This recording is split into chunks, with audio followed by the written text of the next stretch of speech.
Welcome to A Quest for Metal. Today we are ranking Coheed and Cambria's albums from my least favourite to my favourite. That's right, we're doing this prog rock, prog metal band, whatever you want to call them. All we know is that they're prog and they're fucking awesome. I love most albums by them, seen them live, great frontman Claudio is. His fucking dual neck guitar, the fucking solos, oh my god, too good. They're a great live band.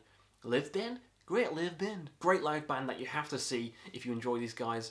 And yeah, I love most of the discography. There's a couple of missteps, which we'll get to soon. But again, before I get with my list, pop down your favourite Coheed and Cambria albums down below, and let's get started. So my least favourite is The Colour Before the Sun. This one is a bit more poppy.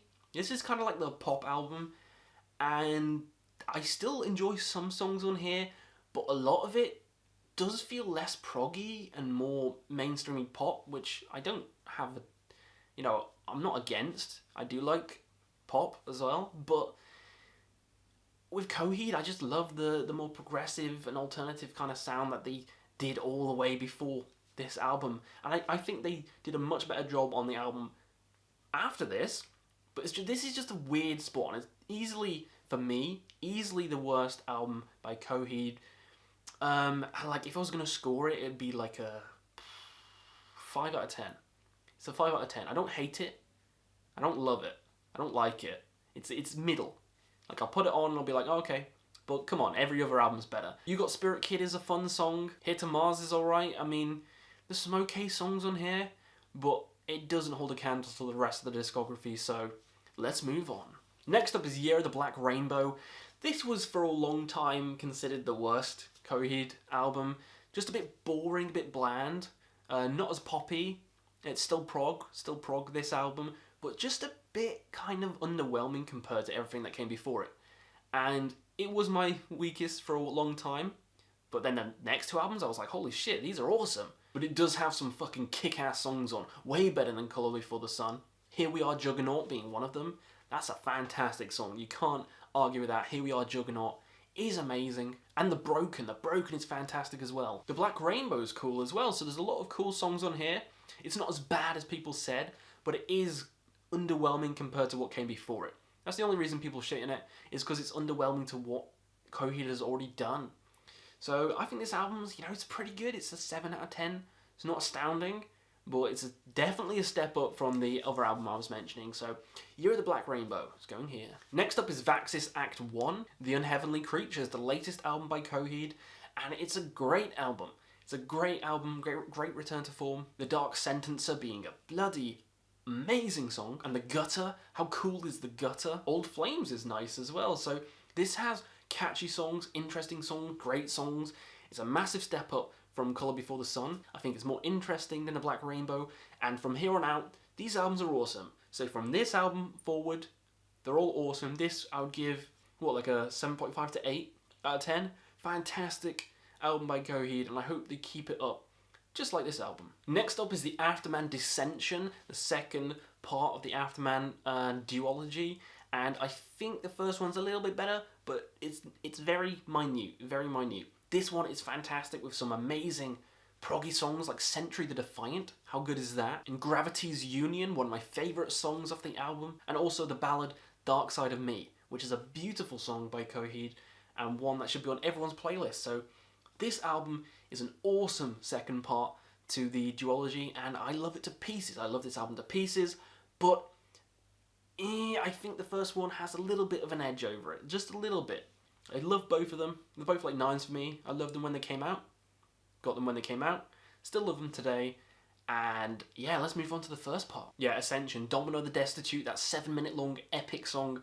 How good is that? And the Key Entity Extraction, the couple of songs at the end. I'll have to read it out. Hollywood the Cracked, Vic the Butcher, and then Evagria the Faithful. Oh my god, those 3 songs. Holy shit, they're amazing. I love this album. I love the closer to this album. I love every part of this album. And I think it's a flawless piece of work. And there's even more to get through. So yeah, let's move on. The next is In Keeping Secrets of Silent Earth 3, the second album by Coheed. And this is just a flawless album again. A Favor House Atlantic, Blood Red Summer, and In Keeping of Silent, the title track. I'm not going to say it out loud again. They have a lot of long songs and long album titles. But yeah, this album is amazing. Favour House Atlantic being one of my favourite Coheed songs. The Light in the Glass is great as well. Yeah, this album is great. It's a 9 out of 10. One of my favourite Coheed albums. And there's just more to come. If you have this high, I'd be like, yeah, good job. For me, it's here just because the others have more nostalgia, I guess. I just listen to them more. So, yeah, let's get to them. Right, I'm going to have to read these ones now. So the next one is Good Apollo and Burning Star 4, Volume 1, From Fear Through the Eyes of Madness. There's no way I'm remembering that. Fuck that. This one is the classic. A lot of people have this number 1, and I agree. I mean, it has Welcome Home on. Everyone knows Welcome Home. If you ask someone about Coheed, they'll say, oh yeah, the band that did Welcome Home. The dun dun dun dun dun dun dun dun dun dun dun dun dun dun dun dun. Yeah, that song is amazing, but that's not the only good song on here. 10 Speed of God's Blood and Burial. 10 Speed of God's Blood and Burial. One of the classics. The Writing Writer and the Suffering. And then the epic at the end. Yeah, this album is great. This album is a 9.5. One of my favourites by them. And there's 3 more to go. And this is one of my favourites. Like, this band has too many good albums. Too many good albums. So let's get to the next one. So next is the same title, but Volume 2, No World for Tomorrow. How good is this album art, and how good is this album? The song No World for Tomorrow, Running Free, Mother Superior, Gravemakers and Gunslingers, and then the End Complete saga at the end. This is great. This is close to a masterpiece. I wanted to put this one, but the debut just has too many of my favourite songs by Coheed.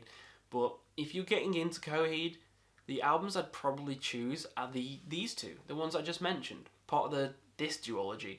I would definitely say get these two if you're a newcomer. Both of these, I mean, the other one had Welcome Home on, so definitely get that, and then this, and then get all the others. Because the first one, even though it's my favourite, is a bit harder to get into, I think. A bit harder to get into. This album is flawless. I love it. Flawless, I love it, and I think it's a good start for newcomers. But that leaves number 1, my favourite Coheed album, and it's the first one. The Second Stage, Turbine Blade. Love the Dragonflight art. Love his singing. Love all the catchy melodies. Time Consumer. Time Consume Me. How good is that chorus? The Devil in Jersey City. How good is that chorus? Everything Evil. Delirium Trigger. This album, it's flawless. It's a 10 for me. I love it. It's one of my favourite albums. I still think it's hard for newcomers to get into.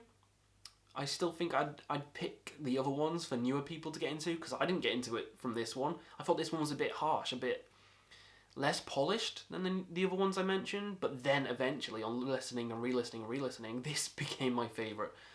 But yeah, this was an easy one. As soon as I was going, I'm going to make a Coheed ranking, I knew what number 1 was. The others were harder, but number 1 was set in stone. So that was my ranking for Coheed. Let me know down below what's your favourite Coheed album, what's your least favourite. Let me know, and we'll see you again on another Quest for Metal.